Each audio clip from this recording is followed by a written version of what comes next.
जय श्री राधे कृष्ण। दोस्तों, इस वीडियो में मैं आज आपको कार्तिक मास की महिमा और कथा का श्रवण कराने जा रही हूँ।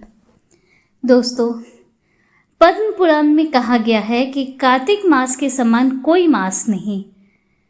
कार्तिक मास को सभी मासों में सर्वश्रेष्ठ माना गया है।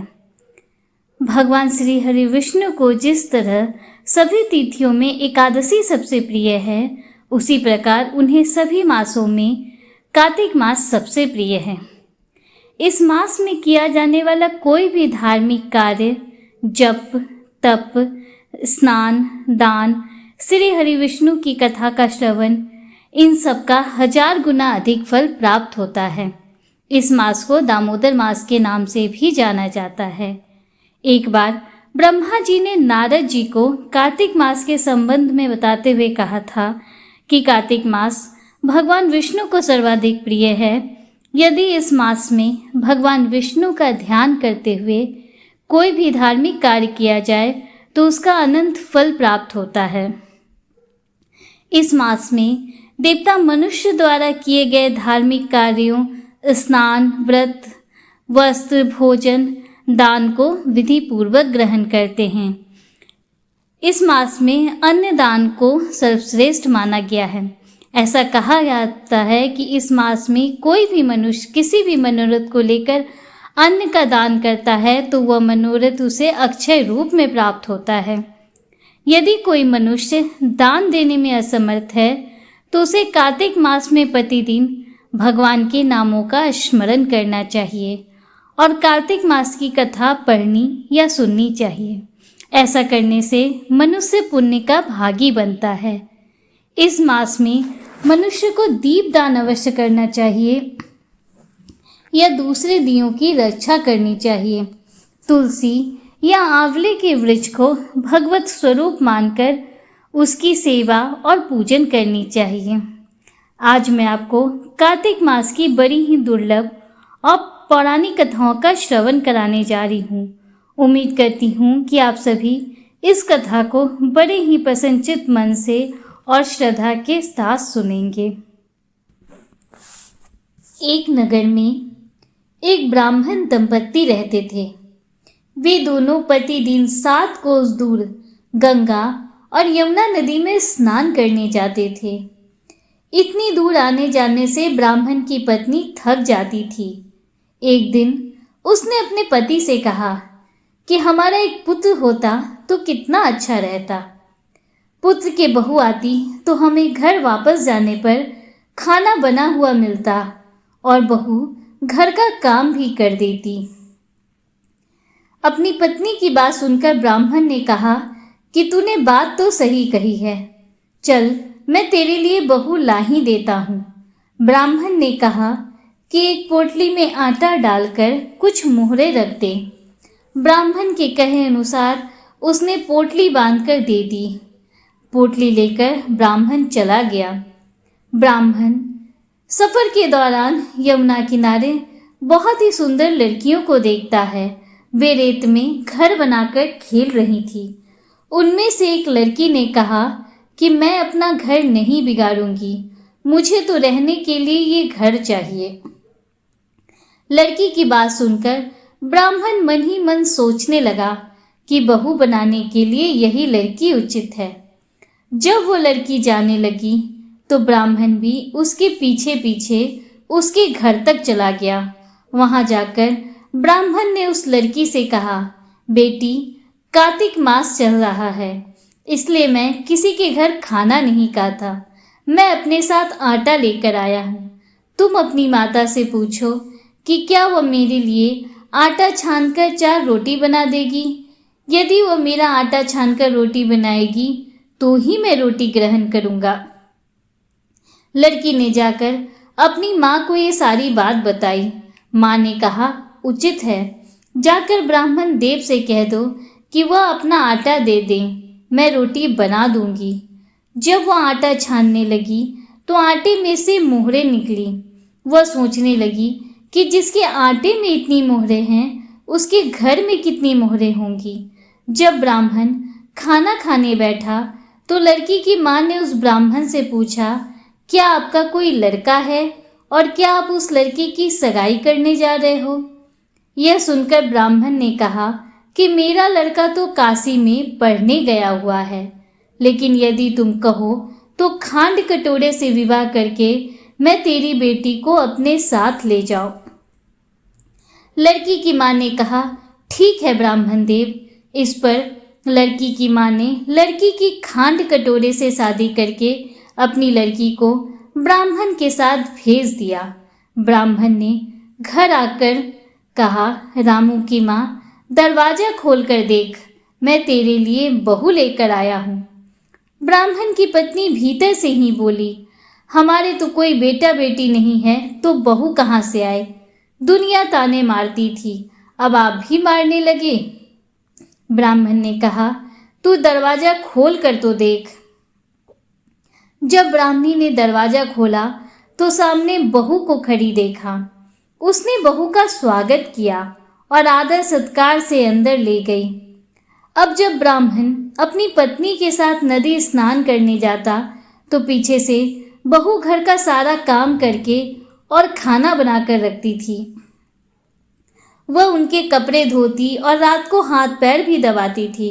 इस तरह बहुत दिन बीत गए। ब्राह्मणी ने अपनी बहू से कहा कि बहू, कभी भी चूल्हे की आग मत बुझने देना और मटके का पानी खत्म मत होने देना। परंतु एक दिन चूल्हे की आग बुझ गई।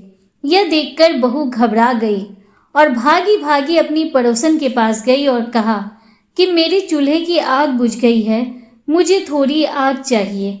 मेरे सास ससुर सुबह 5 बजे से गए हुए हैं, वह थके हुए घर आएंगे, इसलिए मुझे उनके लिए खाना बनाना है। यह सुनकर पड़ोसन ने कहा कि तू तो बावली है, तुझे यह दोनों मिलकर पागल बना रहे हैं। इनके कोई पुत्र नहीं है, ये निसंतान है। बहू ने कहा, नहीं ऐसा मत बोलो, इनका बेटा तो बनारस काशी में पढ़ने गया हुआ है। इस पर पड़ोसन ने कहा कि यह तुझे झूठ बोलकर लाए हैं, मेरी बात सच मान, इनके कोई बेटा नहीं है। अब बहू पड़ोसन की बातों में आ गई और कहने लगी कि अब आप ही बताओ मैं क्या करूं। पड़ोसन ने कहा कि करना क्या है, जब तुम्हारे सास ससुर आए तो जली हुई रोटियां बनाकर देना और बिना नमक की दाल बनाकर देना। खीर की करछी दाल में और दाल की करछी खीर में डाल देना। पड़ोसन ने उसे अच्छे से सिखा पढ़ा दिया। फिर जब उसके सास ससुर घर आए तो उसने ना तो उनका आदर सत्कार किया और ना ही उनके कपड़े धोए। जब उसने सास ससुर को खाना दिया तो सास बोली, बहू आज ये रोटियां जली हुई क्यों हैं और दाल भी अलूनी है। तब बहू ने पलट कर कहा कि एक दिन ऐसा खा लोगे तो कुछ बिगड़ नहीं जाएगा तुम्हारा। सास ससुर को खरी खोटी सुनाकर वह फिर से पड़ोसन के पास गई और बोला कि अब आगे क्या करना है। पड़ोसन ने कहा कि अब तुम 7 कोठों की चाबी मांग लेना। अगले दिन जब वे स्नान करने के लिए जाने लगे तो बहू अड़ गई कि मुझे तो 7 कोठों की चाबी चाहिए। तब ससुर ने कहा कि इसे चाबी दे दो। तब सास ने बहू को चाबी दे दी। सास ससुर के जाने के बाद जब बहू ने दरवाजे खोले तो देखा कि किसी में अन्न भरा है, किसी में धन भरा है और किसी कोठे में बर्तन पड़े हैं। जब उसने सबसे ऊपर का 7वां कोठा खोला तो देखा कि शिवजी, पार्वती माता, गणेश जी, लक्ष्मी माता, पीपल पथवारी, कार्तिक के ठाकुर, राई दामोदर, तुलसी जी का बिरवा, गंगा जमुना और 33 कोटि देवी देवता विराजमान हैं। वहीं पर एक लड़का चंदन की चौकी पर बैठा माला जप रहा है। यह सब देखकर उसने लड़के से पूछा कि तुम कौन हो। तब लड़का बोला कि मैं तेरा पति हूँ, अभी दरवाजा बंद कर दे, जब मेरे माता पिता आएंगे तब दरवाजा खोलना। यह सब देखकर बहू बहुत खुश हुई और 16 श्रृंगार कर सुंदर वस्त्र पहनकर अपने सास ससुर का इंतजार करने लगी। उसने अपने सास ससुर के लिए अच्छे अच्छे पकवान बनाए। जब उसके सास ससुर घर पर आए तो उसने उनका आदर सत्कार किया और प्रेम पूर्वक खाना खिलाया और हाथ पैर दबाने लगी। पैर दबाते दबाते बहू ने कहा कि माँ, आप इतनी दूर गंगा यमुना स्नान करने के लिए जाती हो, आप थक जाती हो, इसलिए आप घर पर ही स्नान क्यों नहीं करती हो? यह सुनकर सास कहने लगी कि बेटी, गंगा यमुना घर पर तो नहीं बहती है। तब उसने कहा, हाँ माँ जी, बहती है, चलो मैं आपको दिखाती हूँ। जब बहू ने 7वां कोठा खोलकर दिखाया तो उसमें शिव जी, पार्वती जी, गणेश जी, लक्ष्मी जी, पीपल पथवारी, कार्तिक के ठाकुर, राई दामोदर, तुलसी जी का बिड़वा, गंगा यमुना बह रही है और 33 कोटि देवी देवता विराजमान है। वहीं चौकी पर बैठा एक लड़का माला जप रहा है। माँ ने उसे देखकर कहा कि बेटा तू कौन है? लड़का बोला, माँ मैं तेरा बेटा हूँ।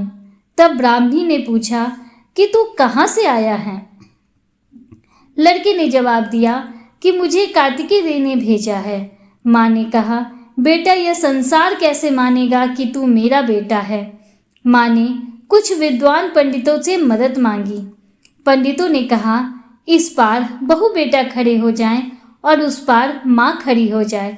माँ ने चमड़े की अंगियां पहनी हो और छाती में से दूध की धार निकलकर बेटे की दाढ़ी मूछ भीगे और पवन पानी से गठजोड़ा बंधे, तब मानेंगे कि यह इस माँ का ही बेटा है।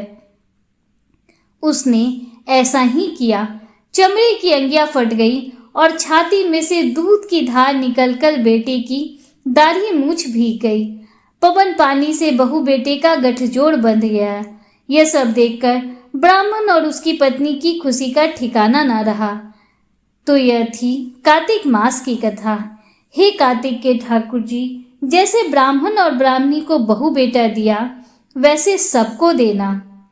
कार्तिक मास की कथा कहने, सुनने और हुंकारा भरने वाले सब पर अपनी कृपा करना। जय श्री हरि विष्णु। दोस्तों, उम्मीद करती हूँ कि कार्तिक मास की ये कथा आपको पसंद आई होगी और वीडियो आपको अच्छा लगा होगा।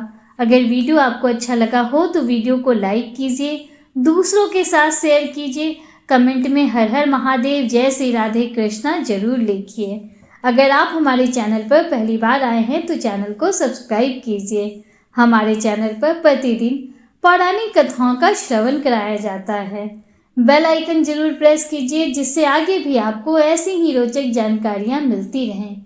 मिलते हैं आपसे अगले वीडियो में, तब तक के लिए हर हर महादेव, जय श्री राधे कृष्णा, राधे राधे।